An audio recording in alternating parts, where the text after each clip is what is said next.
আমরা আইন পড়েছি একমাত্র একটা কারণেই যে আমাদের বাবার বিচার আমরা চাই। আমি অ্যাডভোকেট সাকিব রহমান, আমি শহীদ কর্নেল কুদরত ইলাহীর সন্তান।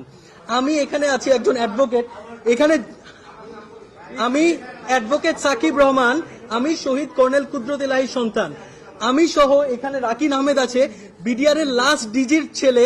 আমরা আইন পড়েছি একমাত্র একটা কারণেই যে আমাদের বাবার বিচার আমরা চাই এবং আমাদের বাবার বিচার করে ছাড়বো।